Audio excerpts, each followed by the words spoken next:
즉시 식립이 가능한 케이스가 있고 그렇지 못한 케이스가 있어요. 뭐 대표적으로 예를 들어서 안녕하십니까, 믿음 가는 치과 대표원장 전한서울입니다. 즉시 식립과 자연 식립 정확하게 뭐가 다른가요?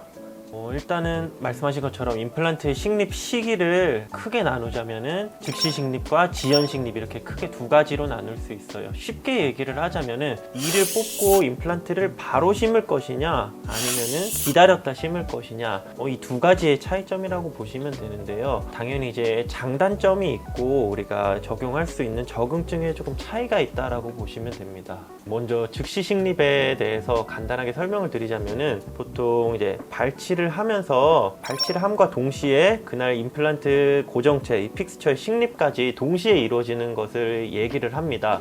가장 큰 장점이라고 하면은 일단은 환자분이 이가 없이 지내는 기간을 조금 최소화할 수 있다는 점이 장점이고요. 그리고 이렇게 마취하고 수술하고 하는 거를 여러 번 겪을 필요 없이 그냥 한 번에 뽑고 심는 것까지 마무리가 되니까 힘든 이런 수술 과정을 여러 번 겪지 않아도 된다라는 점이 이제 가장 큰 장점이라고 할 수 있어요. 그러면은 당연히 이제 뭐 즉시 식립이 좋은 게 아니냐라고 생각을 하실 수 있는데요. 아까 말씀드렸다시피 모든 케이스에서 즉시 식립이 다 가능한 것은 아니고요. 즉시 식립이 가능한 케이스가 있고 그렇지 못한 케이스가 있어요. 뭐 대표적으로 예를 들어서 충치가 심해서 이를 뽑게 되거나 혹은 뭐 치아가 부러지거나 이러한 이유들로 인해서 치아가 문제가 돼서 발치를 하게 되는 경우에는 잇몸뼈 자체는 양호한 경우가 많으니까 그럴 때는 즉시 식립이 가능한 경우가 많고요. 잇몸이 안 좋아서 뽑더라도 잔존 치조골 자체가 좋으면은 즉시 식립을 하는 경우도 많습니다. 반면에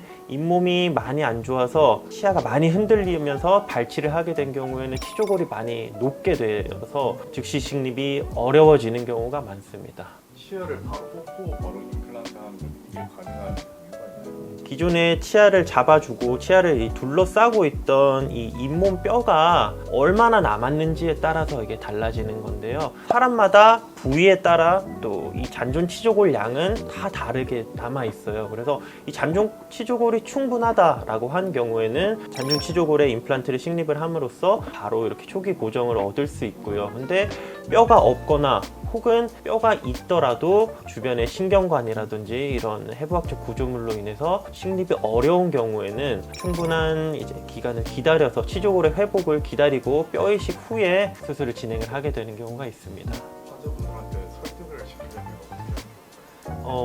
일단 말씀하신 대로 환자분 입장에서는 사실 즉시 식립을 해서 안 좋다는 점은 거의 없어요. 힘든 수술도 한 번에 이제 마칠 수 있고 이가 없이 지내는 기간도 적어지니까 환자분 입장에서 불편감도 더 적어지게 되고요. 근데 아까도 말씀드렸다시피 그러면은 발치 즉시 식립이 가능한 케이스인지 그렇지 않은 케이스인지 이거를 케이스 셀렉션 하는 게 굉장히 중요하다라고 보거든요. 그래서 저희가 발치를 하기 전에 이런 것들은 대부분 이제 계획을 세우고 들어가게 돼요. 지금 발치를 하고 난 후에 상태를 예측을 하고 이 정도 잔존 치조골 양이면은 우리가 즉시 식립이 가능하겠다라고 하는 경우에는 환자분들에게 이제 그렇게 설명드리죠. 이 정도 케이스면은 바로 심는 게 충분히 가능합니다라고 말씀을 드리고요. 그게 좀 어려운 경우에는 지금 잇몸뼈 상태가 좀 안 좋아서 몇 달 좀 기다렸다 심어야 될 것 같습니다. 뭐 이렇게 설명을 드리는 편입니다. 대표적인 케이스가 좀 전에 이제 설명드렸다시피 예를 들어서 치주 질환이 굉장히 심해서 많이 이렇게 심하게 흔들려서 오시는 분들이 계세요. 그런 분들은 저희가 엑스레이를 찍어 보면은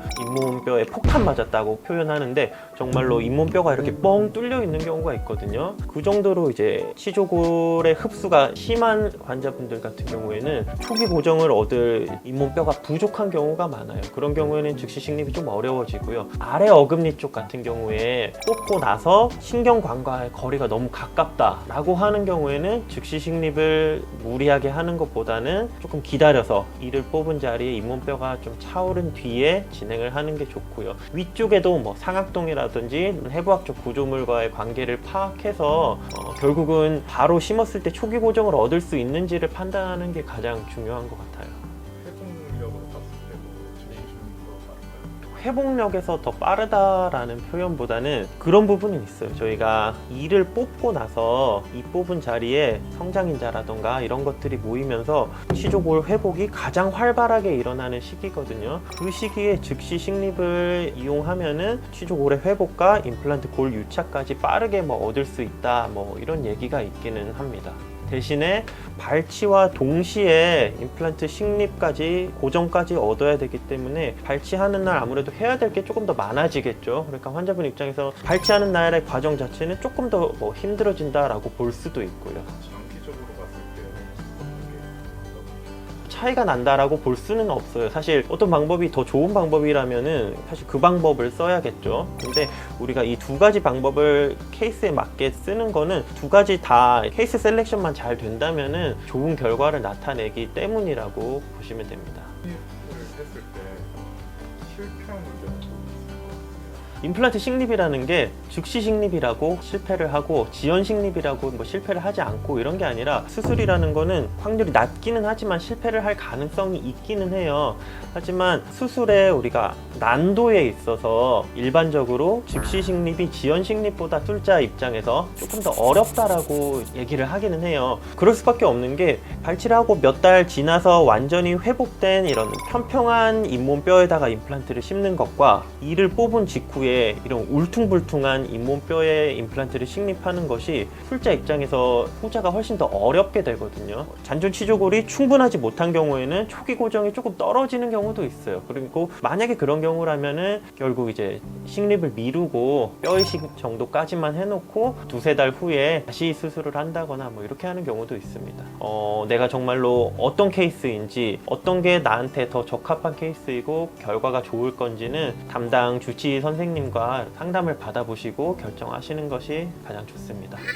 오늘은 임플란트 식립 시점에 대해서 제가 한번 설명을 드려봤습니다. 오늘 영상 유익하셨다면 좋아요와 구독 그리고 댓글과 알림 설정까지 부탁드립니다. 다음번에도 유익한 내용으로 또 찾아뵙도록 하겠습니다. 감사합니다.